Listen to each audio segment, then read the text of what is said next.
Welcome back, everybody, to the Breakdown Podcast YouTube channel. My name's Corey, and with me once again to help me break down the latest episode of Miss Marvel, it's Vic. That's me. What's going on, everybody? He's over there. There we go. Got my points straight. There we go. There you are. How the heck are you? I'm doing pretty good, sir. How are you? I'm all right. Well, before we get started, we are going to let you know that we do have a live show we do every Tuesday at 7 p.m. Eastern on Twitch. That's twitch.tv/MillerKing_51. Come by, join the chat, and currently we're talking Obi-Wan Kenobi and The Flash. So you can join the chat and let us know what you thought of the episodes. Give us your feedback on what we thought as well too, and have some fun. Also, while you're waiting here, be sure to hit the subscribe button, hit the bell for notifications, and leave some comments and let us know what your thought on this show was. And because all of that helps us out a lot. If you can't watch the show live, we do have the episodes available for download on Apple Podcasts, and they're available on Spotify as well. So, without further ado, Vic, let's break down Miss Marvel. This episode is destined. It is episode 3 of Miss Marvel. In this episode, we start out the episode. Najima, the mother of Cameron, explains to her that they are a group called the Clandestine, and that they are genies, as we would call them. Like gin and tonic? No. Gins as in genies, as we would. Oh, like Robin Williams. Yes, like Robin Williams. Is that why the character in the beginning was blue? No, that's not why the character in the beginning was blue. It's because it was on a Kree. It was on the Kree, who are blue in most cases. In some cases, yes. I should say. Some Kree are normal colored. But anyway, so one way or the other, she explains to them that they are not normal, humans. That they are, but they are not. They are not aliens. They are from a different dimension, and in that dimension, called Noir. They were banished for whatever it is they did, which they don't give you the real explanation as to what it was. Now, is that something from the comics? It is something from the comics. The Clandestine are actually, so there was a guy, and that's what I always thought was a little weird, the guy named Adam that they were making a big deal about. In the comic books, the Clandestine are a group of jinns that descended from this guy named Adam and a jinn. And literally her name is Jin. And they have kids, and those kids become the Clandestine. Because his name was like Adam Destin or something like that, and she was a Jin. So they were Clandestine, get it? And then they just turned into the Clandestine. And all of those characters that they kind of show off there were all characters in that story arc, or in that storyline, but they all have obviously different powers, and they're all light-based abilities and powers and things of that nature. Which we heard a lot about in this episode. Right. And in the comic books, Cameron is actually he can absorb light and then basically do what Gambit does. He can energize things and make them go boom. So he actually does have an actual ability, but in this storyline, what they're doing is they are jinns who are banished from their world. Aisha, her great grandmother, her great grandmother was one of the Clandestine, and we saw her in the beginning of the scene when they were digging through the rubble. And I don't know if you noticed, but did you see that was a Three Rings temple? No, I didn't notice that. On the floor, the entire floor has the symbol of the Three Rings from the Three Rings. Oh, really? So they were in a Three Rings temple. So somehow the Three Rings got a hold of or got into a battle with the wearer of that bangle and killed him. But somehow managed to only grab one of them because they said that they believed that the British took the other one when they left India during the partition. So their whole thing is, we want that bangle back because we think that we can travel through interdimensional travel and get back to Noor and go back to our world, which is what they've been trying to do. However, for some reason, Aisha, when she left with the bangle, they never found her again. And she went off and had a family, apparently. And apparently jinns can mate with humans, and they make, I guess, demi-jinns. And that's what Kamala is, basically, is she has the jinn DNA in her, and for whatever reason, that bangle activated her jinn DNA. So Yeah, that's the start of this story. That's basically how we get going. So we've I learned mean, about the bad guys. We learned about a group of bad guys, which you were waiting for. We do know that the DODC is still there, and they're pretty much a group of bad guys against her, even though they're supposed to be good guys. Yeah, I said in the first episode that that we did need a bad guy, and now we're getting it. Unfortunately, there's only 3 episodes left, so this isn't going to be a really long arc. Right. But I also said that we mentioned that Kamala actually got her powers from being an Inhuman, and that they were changing that. Yeah. So I'm not necessarily opposed to this change. It kind of makes sense. I mean, you had mentioned previously that the bands were Kree, not the bands, but there was some kind of Kree connection in the comics. Yeah. The Kree created the Inhumans as an experiment on Earth, or like millions of years ago. So at least we have a little bit of an inkling that this, they still kind of created, Kamala. I think that they're what it could not be. Created her, but yeah, I think what it could be is if they really want to kind of round it back so that they can bring Inhumans in. I think that what they're gonna do is possibly have that the Jin race was actually created by the Kree on another planet, because they didn't just do it on Earth. Like, they went around all over the place and seeded the planets with Kree, like with Kree DNA and experiments to try to create super creatures. And in some planets it worked, sometimes it took, some planets it didn't. Ours, it worked, but it was like in the DNA code that just never manifested. And it took a Terrigen, mist and or Terrigen in order for them to actually activate the DNA. And I guess they never got to that point. But I think that maybe this is one of those things where, like, they are Inhumans, but they're from a different, dimension or multiversal world or whatever it is. And that they'll end up being, that they end up around, and that's how you end up with Inhumans again, if they decide to do it. But I think this is a pretty good way of using an actual Marvel property to explain how Kamala fits into the storyline without actually having to say she's an Inhuman and having to start that whole, like, floodgate opening to create Inhumans in the MCU.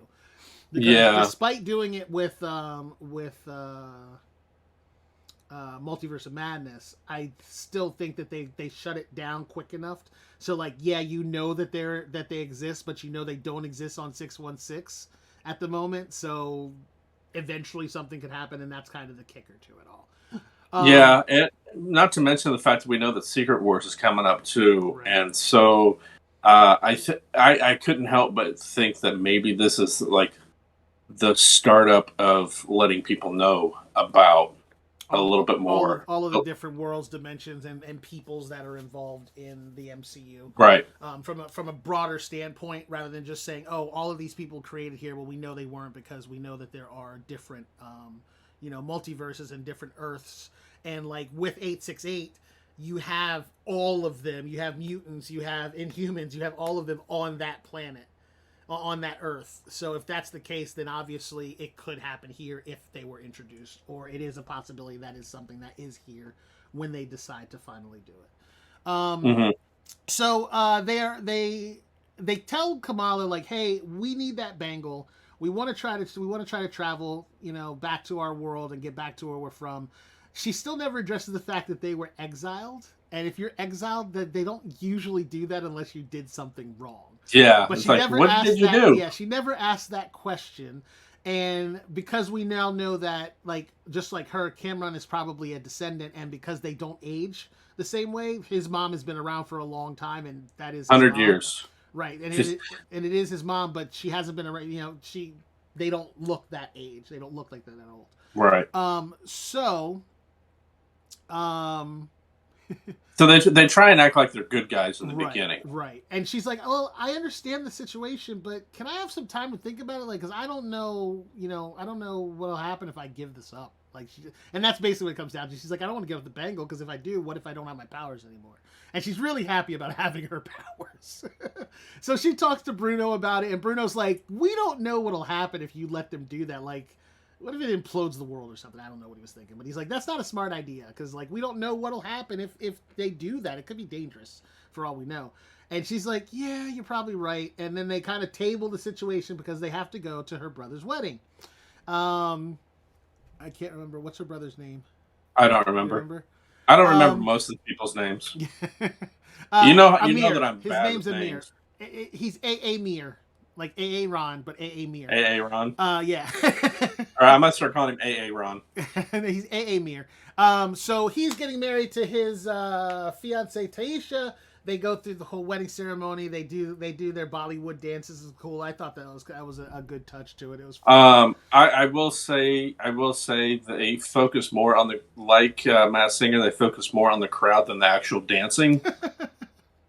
Yeah, they did, but I mean, they're just a bunch of people dancing at a wedding. It's not like they were trying to put on a performance for anybody. No, but I would have honestly, I would have enjoyed seeing the full dance, other than people's reactions and going.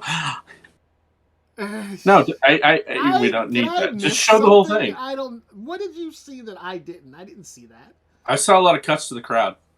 Okay, I'll have to look at it again. But I don't because every time they'd start to show it, they'd start to show like 5 seconds of it, then it would cut to somebody that's not in the dance routine.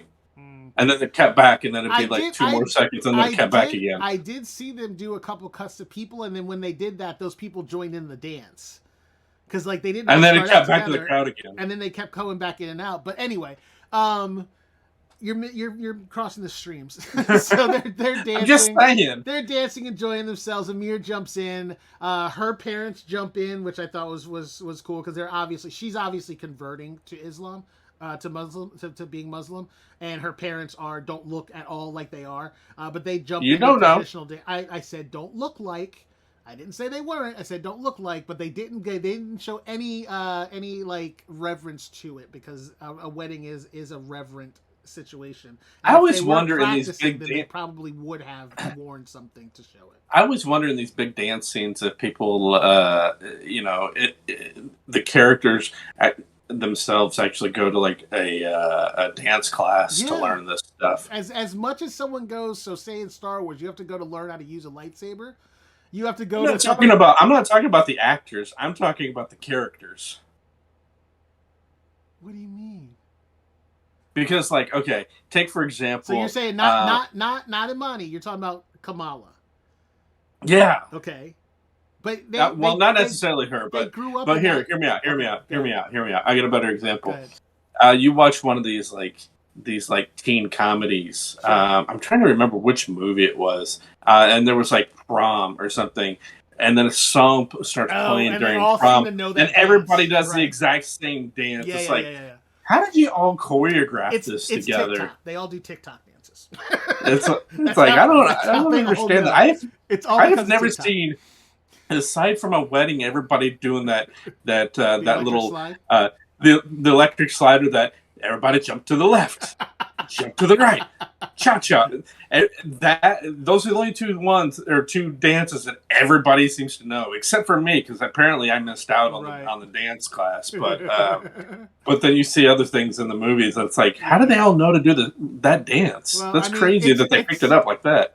Character wise, and again, because it's part of their religion and their ceremony, they all probably know it just from doing it constantly or learning it from their families. I don't know, but it was. I like this episode a lot, mainly because you got to see more of like their family interaction and what they're doing, and the fact that Amir is very much supportive of his sister. I like that a lot too. Like he knows there's something going on and she's not telling him, but he's just like, "You do you, boo. It's all good." I'll say this. For me, this episode was better. Yeah, I feel as it gets more into the Marvel world that we're used to, I'm liking it more. I feel like it's getting a little bit away from the whole high school thing that we saw, especially in the first episode. So a little bit in the second episode, but not so much in this episode. So I'm liking that aspect. I do like her brother. I think he's a funny character, and even she is one of those characters. Kamala is one of those characters that she's likable. Yeah, she's very like down to earth, and she's very, and I still play to this. She's very fangirlish. She's still kind of excited about the fact that she realizes that she's got an ability, and it's not like, oh, all of a sudden snap, she knows how to use it and what to do with it. She's learning on the fly, and she has nobody to teach her, so she really just kind of got to figure it out. And I kind of like that Well, aspect of it. While they're at the wedding, Cameron. I keep whenever we say Cameron, I think of the rapper. I know, me too. Uh, But that's exactly but how his name is. That's how they pronounce his name. yeah, Cameron. he ends up sending her a text and says, "Don't She's like, "I'm not." She tells him, "I'm not sure yet." He's like, "Don't worry about it. We'll figure it out. You just you have fun doing that thing." And then his mom finds the text. Man, she's a snooper. Mm-hmm. Like, And dude, she yells at him. Yeah, no kidding. To put your passcode in there. Right. But so she gets mad and says, "No, we need it now." Right. So obviously at this point, she's the bad guy. She's the bad guy, and you know that Cameron has switched teams because he's not about it. He actually likes her, and I actually thought that like it was just like she was using him to play her, which is what it started as. He's like become friends with her, but I think he really, truly, and actually does like her. One, because she's like him. Yeah, being that and that's usually the way it goes. It's like demigens. he's putting on this fake he's putting on this act just to try and lure her in, and then it turns out, oh yeah, he's a bad guy too. So they're going opposite of that, which is fine. And so his mom and the other four he tears off and shows up at the wedding right before the mom and the rest of the clandestines show up and basically destroy the wedding, trying to get to the bangle. Now, I'll say this. The fight scene, after they get everybody out because she pulls a fire alarm, and I thought it was funny that somebody, when they were standing outside, was like, I saw Kamala do it. Like, you don't even know, you can't even see, without your glasses or whatever. Yeah, it was funny. The Illuminantes were just talking crap. But I will say, though, that the fight scene was not bad. Not at all. I have to give props where it's due, and that was a decent fight scene, and I mean, sure, you could say, well, how did, she know when to, how to do all the powers that she was doing. But you know what? At this point, she's wearing gauntlets. It's probably more so the gauntlet is doing it than her. Well, not only that, but she's been practicing. Like they made a point of letting you know that she's constantly trying to learn how to use her abilities. And this is kind of like one of those, okay, you've gone through all of these steps and now you got to take the test. And that's what she has to do. But if you notice, like, she doesn't really try to fight. She runs and hides most of the fights. It's just when they kind of catch her, she has to defend herself. And she's not doing much more than, like, utilizing what she already uses. Like, using her foot pads, her foot push herself off. And, like, knocking things over, shielding herself. It's all the stuff she's been practicing. It was all defensive tactics for the most part. It's not like she was actually, like, beating them at the punch. But what I did notice and I liked, did you notice it like throughout the course of the fight as they got more frustrated, they started grabbing things and morphing them into weapons? Did you notice that? Yeah. Because the one guy grabbed a pan. He grabbed literally like a cast iron pan, and the next thing you know, he's got this huge hammer thing in his hand. So he like Jin morphed that thing into a weapon, and all of them had done it by the end of it, except for the Asian Jin. I don't know what else. I don't know what his name is. But he pulls out a. I want to say it was a whip belt, but I know for a fact that that's not what it was. They have back in the days of old, they used to have what were called belt swords, and that's what that is. It's got a handle, which is the end of the belt. You pull it out, and it's like a flexible metal blade, which is what that was. It looks like a whip, but it's actually a sword. And he goes at her hard, and then the rest of them just start grabbing weapons and they start going after her. Nakia, and then okay, go ahead. No, you go ahead. Nakia finds out through everything that she has powers and that she's been left out of the loop on the whole. Yeah, her friend who was elected to the board. Yeah. So I'm glad we didn't dwell on that. I said last week that we don't care. As Kamala and the dude are running out of the doors, she throws a thing up on the door to keep it from opening up. because the DODC had come in the front doors Right. and had taken away all the other people, and so her friend happens to come around the backside of the building for some reason. Well, everything was going on up front. She's like, "Where's Kamala and Bruno?" And they're like, "I haven't seen her." And that's when they made the comment about her pulling the fire alarm. So she ran around the backside, I think, to try to get back in the building to find them, only to find them jumping out the back door of the Fair building, enough. thinking they were being chased, and her trying to lock the door behind him like she did with her dad. So like So that now the that was a secret's kind of out. that was a throwback to when her dad was trying to come through the door and she stopped him using the hard light. Like that's why I was saying, like, through the course of the whole thing, everything that she did during this fight are all things that she had done prior, in dealing with her with the whole situation. So it's like she threw that hard light at the door and locked her dad out. That's the same thing she did there. So it was you do see like the progression of her learning how to use her abilities for stupid things turning into being able to use it in battle.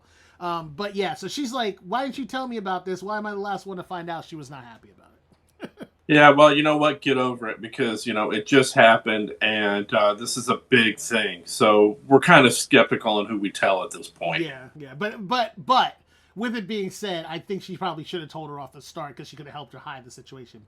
One thing we did forget to talk about was that Najima, the leader of the bad jinn, she had gotten a hold of the bangle, the gauntlet, and when she did, there was this huge like blinding light explosion and this illusion of a train, like an old train, coming straight at everybody. And I think that all of the jinn, including her, saw it. And she kind of freaked out by that. And towards the end of the episode, she ends up talking to her grandmother, and she's like, "Kamala, did you see it?" And she's like, "See what?" She said, "The train. I saw the train." So apparently, everyone saw that train. Anyway, I'm thinking anyone with that DNA when that happened, they all saw it because I think it's like, kind of like, "Hey, everybody meet here" kind of situation. And she's like, "You and your mother, you and Muniba need to come to Karachi. You need to get here now." And I'm guessing that that's where her grandmother lives, is in Karachi. Yeah, So it sounds like we're gonna get to see them travel. I'm not quite sure how she's gonna talk her mom into letting her do that, but we'll see what happens. it sounds like next week's episode is either going to be a travel episode Yeah, or it's going to be she's already there. yeah. Because I can't imagine what with them being locked up with the DODC. I can't imagine there being a real reason to show this entire trip there. It sounds kind of I think what we'll get more of is the mom filler. trying to keep her from going, the dad being okay with her going, the brother agreeing to take her, because they would get to go on their honeymoon in Karachi, which is probably a pretty good deal for them. So they talk her into letting them take her to Karachi to see the grandmother, so they can go on their honeymoon. Or here you go. Here's another one. They are already going there for some coincidental reason, for their honeymoon, to go see and the she grandmother. stows away in their luggage, and that's how she gets there. Nobody gets away with that anymore, dude. The TSA does not allow that to happen. But They don't look through every bag. I think that big of a bag that's moving, but yeah, it's probably gonna get looked at. She just has to sit really still, but not for a long time, Right. just to get through that whole thing. I think because but yeah, the mom knows, because the Maniba knows what's going on, and she's just not telling anybody. I think that she'll probably go with her. I think that it'll end up being like a family trip out there. I don't think we'll see like the whole process, but I think there's going to definitely be a fight about going and not going, and then there's going to be a relent, and they're going to end up going, and we're going to get a little bit more background as to what's going on, and hopefully, possibly, we'll get to see Aisha, because there's only 3 episodes after this. So I mean, wait, is this episode 3? this is episode 3. Yeah, so it's 3 episodes. So by the penultimate, by episode 5, we'll get Aisha, and we'll get an explanation as to why she separated herself from them, and why they got kicked off of their world.